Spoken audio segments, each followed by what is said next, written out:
여러분 반갑고요. 또 귀한 자리에 함께해 주셔서 감사합니다. 말씀을 나누기 전에 여러분들이 얼마나 선택받은 분들인지 초청한 분이 계셔서 그분들께 여러분들이 초대받으며 선택받은 분들뿐만 아니라 또 초대받았다고 해서 다 참여하신 것도 아니기에 여러분들은 오늘 또 동인교회 이 시간과 장소에 여러분들은 다 선택받아 쓴 사람들입니다. 또 여러분들도 오늘 한날을 선택하셨지요. 일요일 오전 얼마나 마음이 바쁘고 또 얼마나 하실 일들이 많은 황금 시간입니까? 취침하고 싶고 누구 더 만나고 싶고 운동이나 오랜만에 또 하고 싶은 일들도 있을 터인데 그 시간들 다 제껴 놓으시고 이 주일 오전 시간에 함께 여러분들이 선택해 주신 것도 또한 감사합니다. 저도 오늘 선택에 고민이 있었습니다. 오늘 여러분들께 어떤 말씀을 전해야 되는가, 어떤 본문으로 어떤 설교를 해야 될 것인가. 1년에 한 번 오신 분들도 있을 터이고 오늘이 일생에 한 번의 기회가 될 수도 있을 터인데 오늘 어떤 말씀을 나누어야 되는가 고민하다가 저도 선택했습니다. 우리 기존의 성도님들이 우리 신앙을 말할 때 빼놓을 수 없는 내용, 오늘 말씀의 제목으로 제가 요약을 했는데 한번 따라해 주십시오. 쓸모없는 자의 쓸모. 설교가 다 끝날 쯤에는 이 제목이 무슨 뜻인지를 알게 될 것입니다.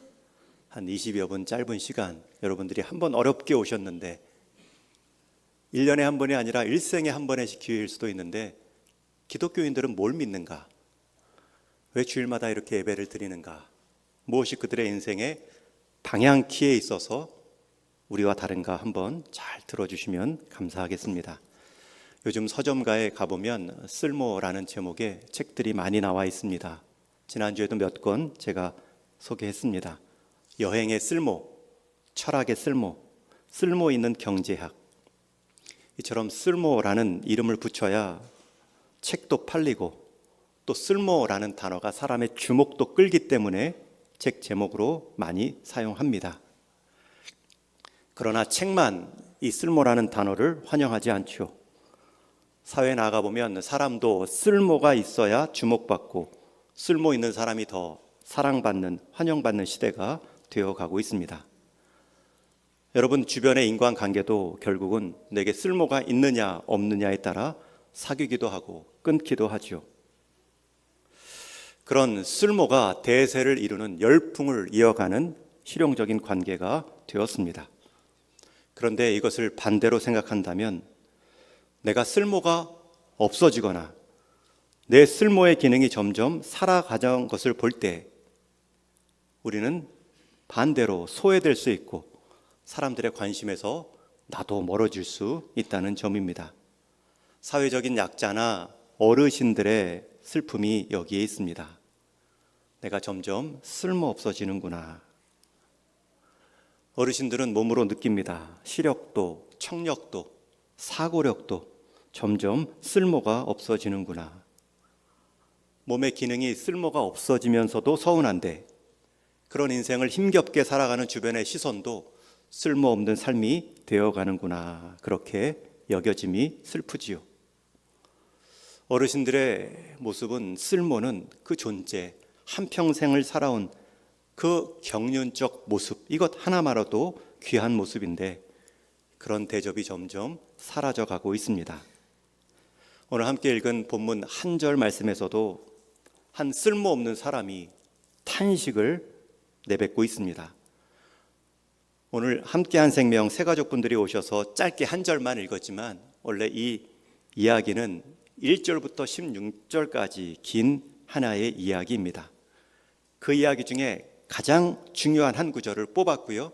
그 한 구절의 내용은 가장 절망적인 소리가 있고 또 가장 소망적인 소리가 한 구절에 담겨 있습니다. 우리 읽은 7절 말씀 다시 한번 읽겠습니다. 시작. 이르되 우리를 품꾼으로 쓰는 이가 없음이니이다. 이르되 너희도 포도원에 들어가라 하니라.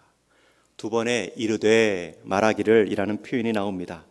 첫 번째 이르되라고 말한 사람은 우리를 품꾼으로 쓰는 이가 없습니다. 제가 지금 쓸모없는 존재가 되었습니다. 스스로를 그렇게 여기며 말하는 모습이 너무나 안쓰럽습니다. 이 사람이 지금 이렇게 말하는 배경이 앞에 1절부터 6절까지 내용인데 쉬운 번역으로 요약하면 이렇습니다.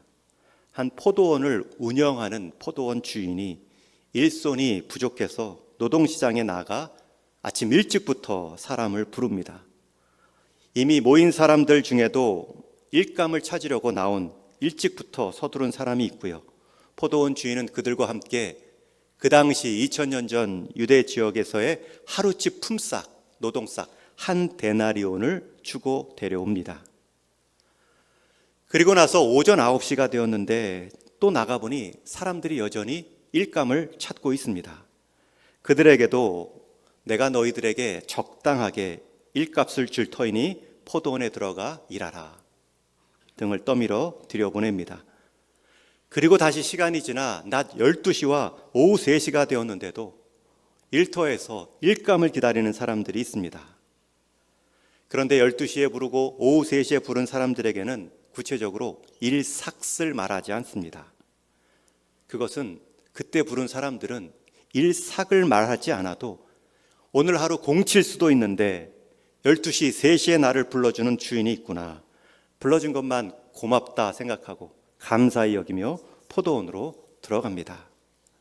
그런데 여기서 그치지 않습니다. 정말 놀라운 것은 이 포도원 주인이 혹시나 하고 공터 인력시장에 오후 5시가 되어 나갔는데도 거기에 여전히 사람들이 있습니다. 그 모습을 본 주인이 이렇게 말하지요. 제 11시에도 나가보니 서 있는 사람들이 또 있는지라 이르되 너희는 어찌하여 종일토록 놀고 여기 서 있느냐. 여기 종일토록이라는 말이 참 안타깝습니다. 놀고 서 있다라는 표현도 참 안타깝죠.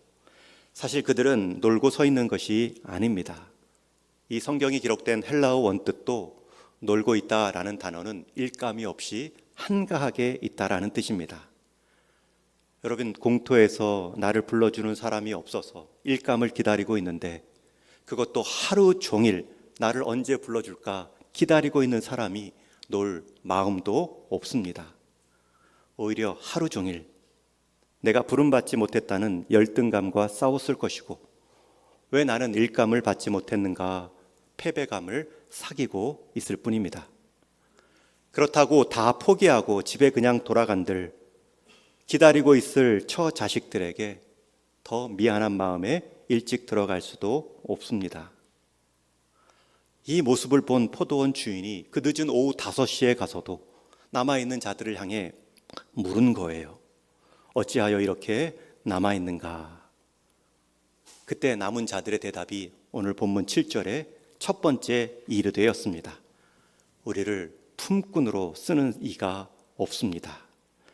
우리가 놀고 싶어 이러고 있는 것이 아니라 우리가 놀고 있는 것처럼 보이는 이유도 우리를 일하도록 불러준 사람이 없기 때문입니다. 우리는 쓰임받지 못한 사람, 자신을 필요로 하는 것이 더 이상 없는 사람, 그런 사람을 흔히 쓸모없는 사람이라고 말하죠. 그런데 그것을 스스로 인정하며 말하는 것이 참 비루합니다. 깊은 자괴감이 느껴집니다. 저도 이 정도의 자괴감은 아니지만 어렸을 때 제게 있는 형, 누나, 제 2살 터울의 누님과 5살 터울의 형님을 쫓아다니며 이러한 남은 자의 슬픔을 경험했습니다. 아주 어렸을 때는 누님 따라 놀고요. 누님 친구들 고무줄할 때 같이 놀았죠. 편을 갈라 고무줄할 때 제가 설 자리가 없습니다. 혼자 남아 있습니다. 초등학교 1학년 들어갔을 때에는 5살 터울지는 초등학교 6학년 형님이 그래도 저를 데리고 다녔습니다. 5살 차이 나는 형을 쫓아다니는 것이 너무나 재밌습니다. 때로는 귀찮아 혼자 갈 때에도 저는 쫓아다닙니다. 그러다 형 친구들과 축구를 할 때 두 편을 짜서 놀게 되면 마지막까지 편을 가를 때 남는 사람은 저였습니다. 어떤 때는 필요 없다, 서로 가지라고까지 말할지라도 저는 끝까지 남아 축구를 한 기억이 있습니다. 어려서 미리 이렇게 남겨진 자의 쓸쓸함을 경험했기에 남겨진 자의 마음을 조금 이해할 수 있다 말하지요. 대개 그렇게 끝까지 남은 사람들의 특징이 있습니다. 저같이 나이 어린 힘없는 사람이라든가 아니면 일을 시켜도 몸이 불편하여 일할 수 없거나 자기 팀에 전혀 도움되지 않을 것 같은 사람들이 남겠죠. 여러분은 살면서 이렇게 남은 자의 비루함을 경험하신 적은 없으신지요? 제가 가끔 우리 교회 동역자분들, 목사님, 전도사님, 교육자분들을 모실 때마다 모시는 일도 어렵지만 이력서를 냈지만 모시지 못한 분들, 그분들을 위로하는 일 역시 어렵습니다. 그래서 모신 분들은 제가 함께해서 감사합니다 말하지만 이력서만 내신 분들은 제가 꼭 문자 드립니다. 시기와 사역이 저희 교회와 맞지 않을 뿐이지 목사님이 모자란 것이 아닙니다. 지금 저희와 함께할 때가 아닌 것인지 목사님이 쓸모없는 때가 아닙니다. 꼭 문자로 연락을 드렸습니다. 이런 마음이 남아있는 자의 마음이고 그 마음을 지금 포도원 주인이 헤아리고 있습니다. 내가 쓸모없는 자가 되었습니다 라고 말하는 순간 그 포도원 주인은 그에게 쓸모를 부여합니다. 그 말을 듣자마자 두 번째 이르되 포도원 주인의 말이 이어지지요. 너희도 포도원에 들어가라. 등을 떠밀어주며 속히 포도원으로 인도합니다.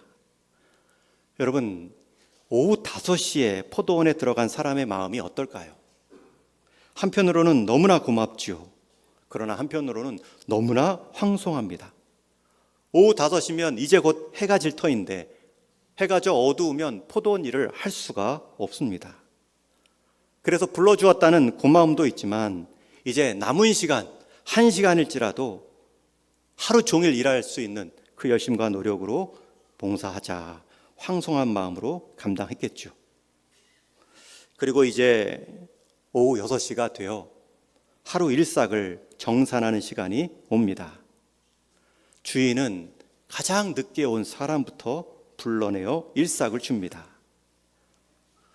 가장 늦게 온 사람을 가장 먼저 일삭을 챙겨주는 것도 놀랍지만 더 놀라운 것은 그 가장 늦게 온 사람을 가장 불러서 가장 먼저 하루 온종일 일한 사람과 똑같이 일삭을 주었다는 것입니다.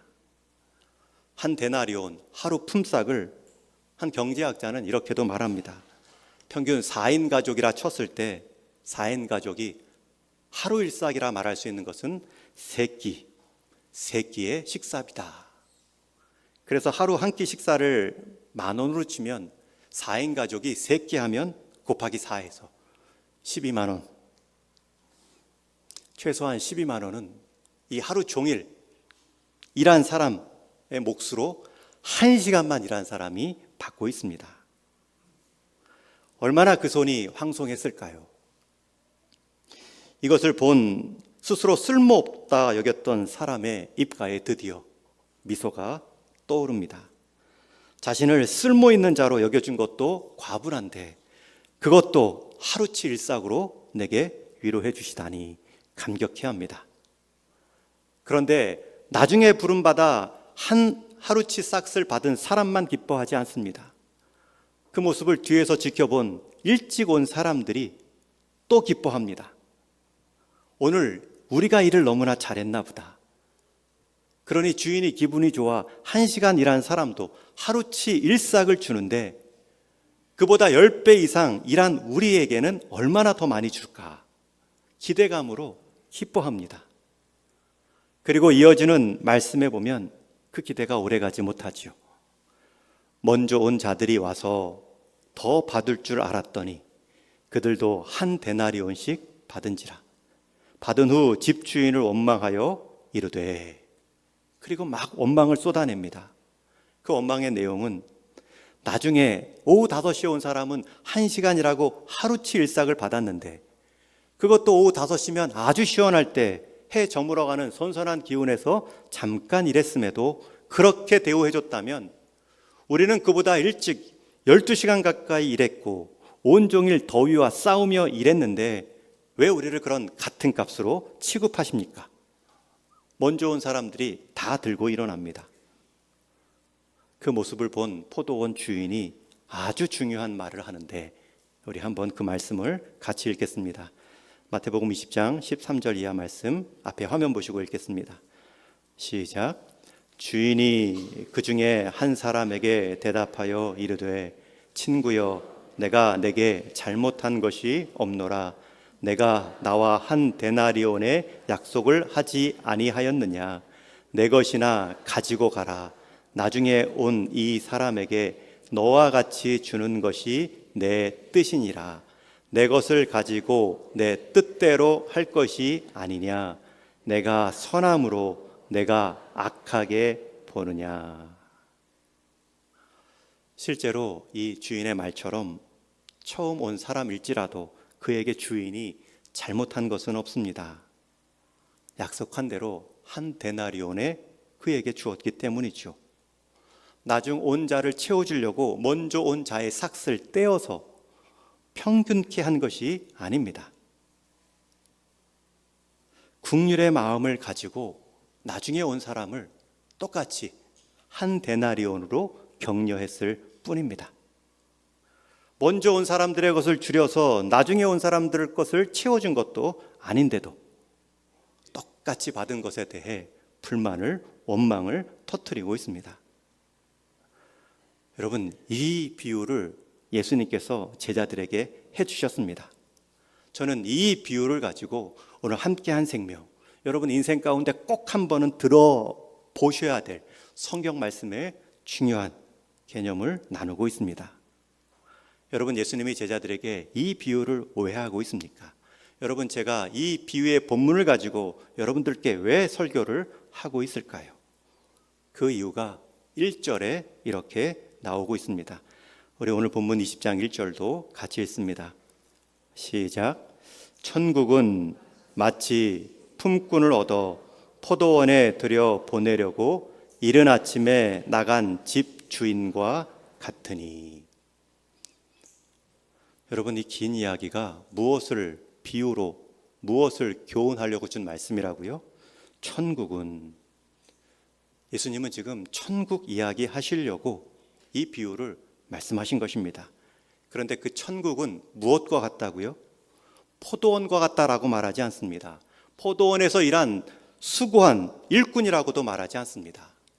오히려 천국은 품꾼을 얻어 포도원에 들여보내려고 이른 아침부터 수고한 집주인과 같다 말하죠. 그러니 여러분, 천국이라는 것, 하나님 나라, 하나님이 다스리는 원리는 이 집주인의 행동, 마음과 연결되어 있다는 것입니다. 예수님은 이 비유를 통해서 천국을 가르쳐 주시기를 원했습니다. 저도 오늘 이 설교 본문을 통해서 여러분들에게, 우리 기독교인들이 믿는 천국의 원리를 나누고 싶습니다. 그 천국의 가장 중요한 원리가 무엇입니까? 바로 포도원 주인과 같다, 그의 마음과 행동과 같다 말하죠. 그래서 우리는 이 포도원 주인이 어떻게 행동했느냐에 따라서 하나님 나라의 원리를 이해할 수 있습니다. 여러분, 이 포도원 주인이 보인 천국의 원리는 무엇입니까? 하나님 나라의 지배 원칙은 무엇입니까? 하나님 나라의 주인의 심성을 이 포도원 주인을 통해서 드러내 보이고 있는데, 포도원 주인은 긍휼이 필요한 사람을 향하여서 긍휼을 베푸신다는 것입니다. 황송하여서 제가 받을 자격이 없어서 제게 주어진 이 한 데나리온도 너무나 넘칩니다 라고 하는 그 모습을 기뻐하고 그 한 데나리온 주기를, 그 포도원에 일시키기를 주저하지 않으신다는 것입니다. 하나님 나라는 분명히 겸손한 자에게 헤아림의 은혜가 있는 곳입니다. 하나님 나라의 주인은, 우리 하나님은 우리 인생의 필요를 아시고 그것을 겸손히 구하며 하나님께 나오는 자들을 절대로 외면치 않으신다는 것입니다. 오히려 하나님은 그 장터를 오후 5시까지 찾아간 포도원 주인의 마음을 통하여서 하나님은 지금도 마지막 순간까지도 우리 인생 자리를 찾아오시는 분이십니다. 여러분 잘 생각해 보십시오. 오후 5시에 그 사람을 포도원으로 불러들였다는 것은 포도원에 일꾼이 필요해서 그 사람을 부른 것이 아니라 그 마지막 오후 5시까지 기다린 그 사람에게 포도원에 일감이 필요했기 때문에 그를 불러낸 것입니다. 여러분, 천국에 우리가 필요했기 때문에 하나님이 부르신 것이 아니라 우리 인생 하나님 없이 살아갈 수 없기에 하나님이 필요하기에 우리를 천국으로 초대해 주신 것입니다. 이런 하나님이 오늘 우리의 예배를 받으시는 하나님이십니다. 그런데 이 하나님의 원리와 대치되는 사람의 원리, 세상의 원리는 무엇입니까? 쓸모를 말하지요. 능력을 말하지요. 그대로 그 사람의 질서, 위계 질서가 세워집니다. 그것이 한번 결정되면 그 자리를 지키기 위해 치열한 싸움을 벌이고 그 자리에 못 오도록 자기만의 성을 쌓고 전 인생을 걸고 또 싸움을 벌입니다. 대학교 때 읽혔던 도서관의 한 글귀가 아직도 잊혀지지 않습니다. 지금의 대학 시기는 신분 상승의 마지막 기회이다. 대학 시기를 특권화해서 표현한 것도 우습고 대학의 시간들을 신분 상승의 기회로 본 것도 우습고 이것이 마지막 기회다라는 비장한 표현도 참 우습게 느껴졌습니다.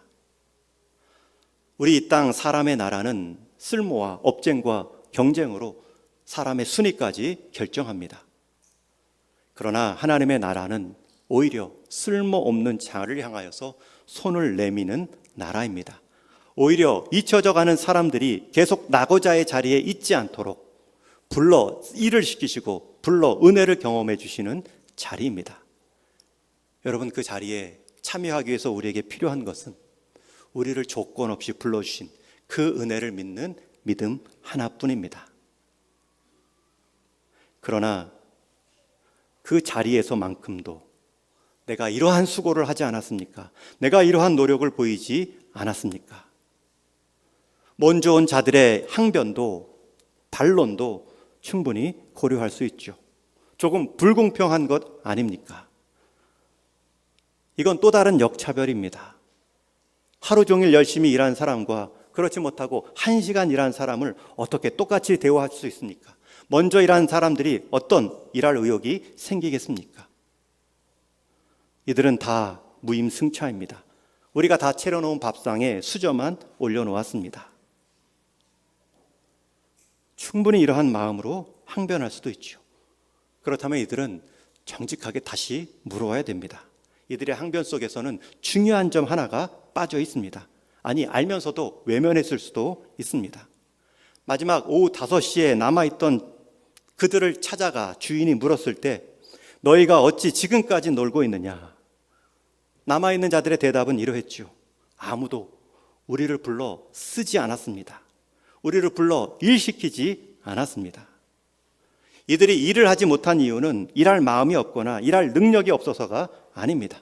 일을 안 하려고 꾀를 부린 것도 아닙니다.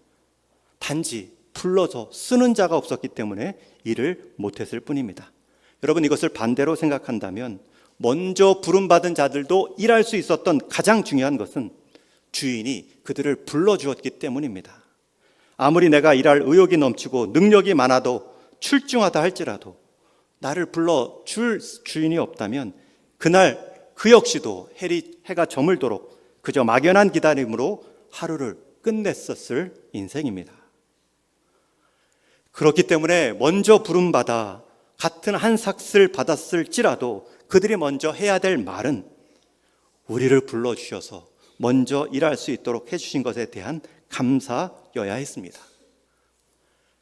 그리고 마지막 그 1시간을 일하고 한 데나리온을 받아 황송해하고 있는 그 사람을 대했던 그 주인이 그런 심성 좋은 주인의 밭을 내가 봉사할 수 있었고 내가 기쁨으로 참여했구나. 비록 늦게 왔지만 그날의 품삯을 얻어 늦게 오지 못한 자들의 수고를 또 내 수고를 통해 갚았구나. 그런 주인이 있다는 것을 기뻐하고, 오히려 나도 누군가 아무도 부르지 않아 장터에 혼자 남아있을 때 이런 주인이 있기 때문에 내가 끝까지 소망을 가질 수 있구나 기뻐했어야 되죠. 그러나 그들은 이 선심 쓰고 은혜가 많은 주인에 대해, 그 주인이 포도원 밖의 사람들도 그렇게 대했다면 포도원 안의 사람들을 앞으로 어떻게 대할까, 그런 마음들은 헤아리지 못합니다. 그렇게 항변했을 때 주인은 말하지요. 친구여, 내게 잘못한 것이 내게 없다. 너와 한 데나리온을 약속하지 않았느냐? 내 것이나 가지고 가라. 여러분, 이 마지막 표현, 내 것이나 챙겨가라. 다시는 안 보겠다라는 의지도 느껴집니다.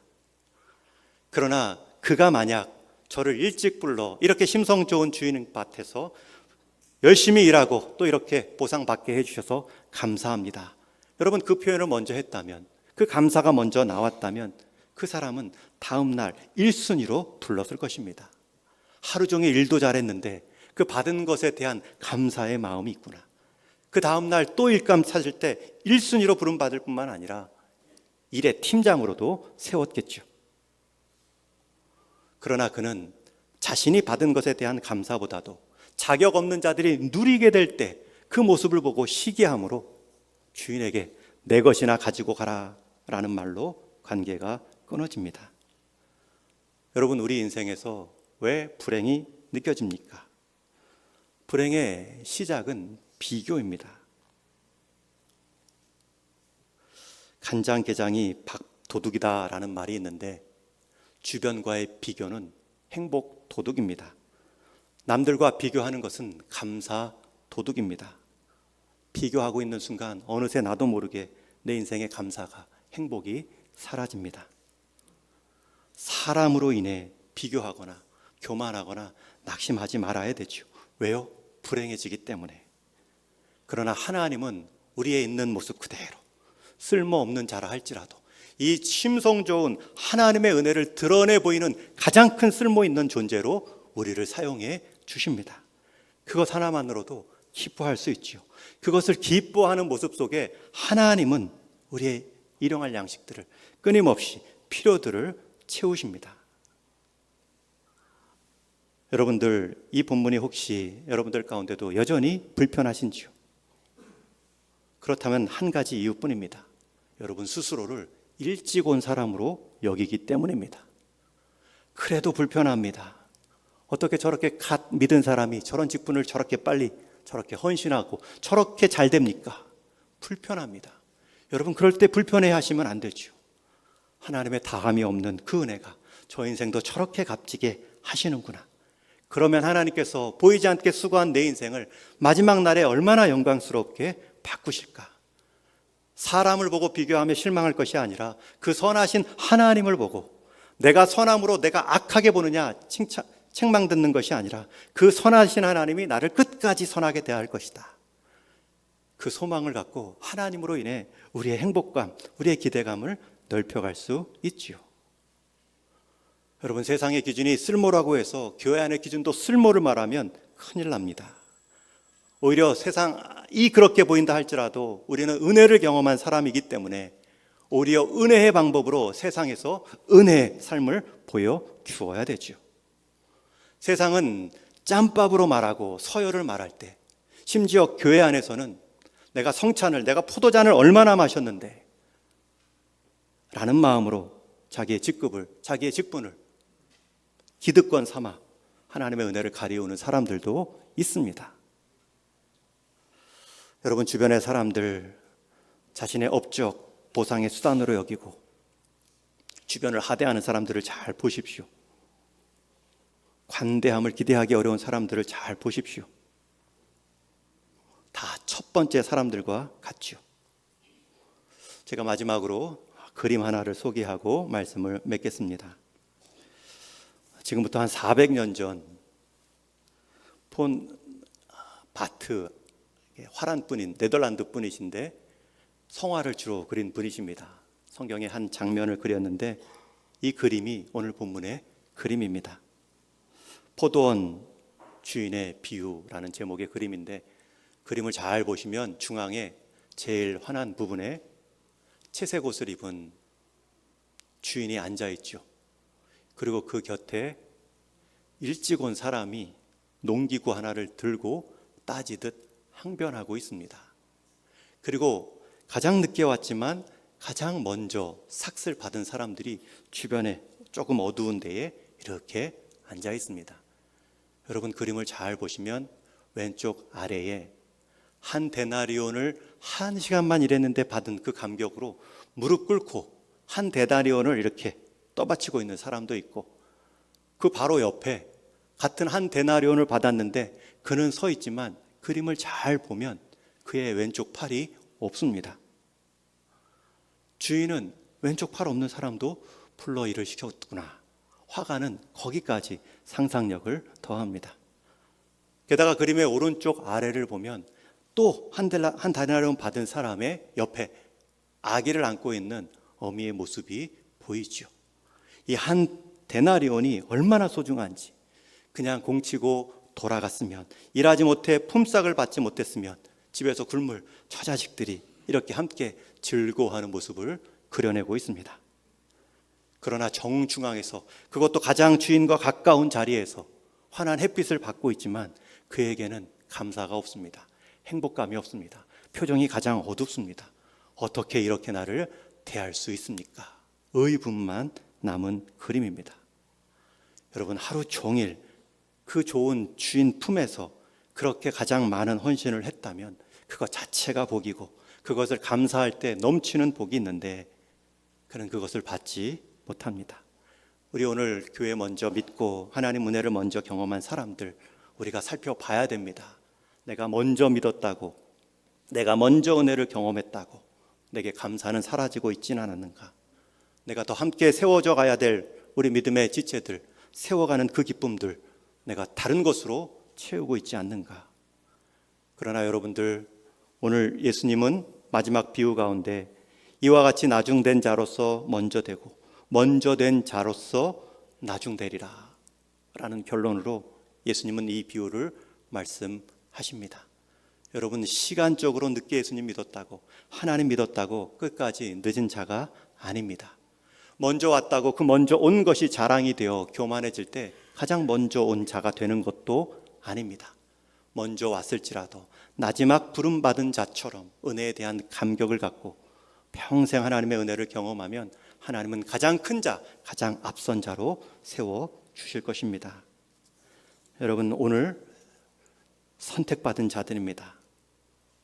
친구분들, 가족분들을 통해 선택받은 것이 아니라 하나님이 또 다른 삶의 방식이 있다, 이것을 보여주시기 위해 우리를 통해 선택해 주신 것입니다. 이제 여러분 인생에도 선택이 중요합니다. 오늘 말씀의 제목은 쓸모없는 자의 쓸모입니다. 여러분 우리가 포도원 밭에서는 어느 정도 기여할 수 있고 이 땅 사회에서의 내 직할과 역할과 재능으로 기여할 수 있습니다. 그러나 하나님 나라에서 여러분의 자리, 여러분의 노력과 수고는 아무 쓸모가 없습니다. 우리는 죽음 하나도 이겨낼 쓸모가 없지요. 5분 앞을 내다볼 수 있는 능력이 없습니다. 한 치 앞도 볼 수 없는, 미래뿐만 아니라 영원의 영생에 대해서는 아무 쓸모없는 자들입니다. 그러나 하나님은 그 쓸모없는 자들을 은혜로 조건 없이 부르셔서 가장 하나님의 넉넉한 품성, 하나님의 은혜를 보여주는 가장 쓸모있는 자로 세워주셨습니다. 그것을 오늘 함께 우리가 경험하고 함께 누릴 수 있기를 바랍니다. 은혜를 보여주는 인생, 은혜를 경험하고 은혜를 나눌 수 있는 인생, 그가 늦은 자 같지만 가장 빠른 자요, 가장 쓸모있는 인생으로 하나님 앞에 설 것입니다. 하나님이 여러분이 선택하신 것처럼 여러분도 하나님을 선택할 수 있는 믿음이 있기를 주님의 이름으로 축원합니다.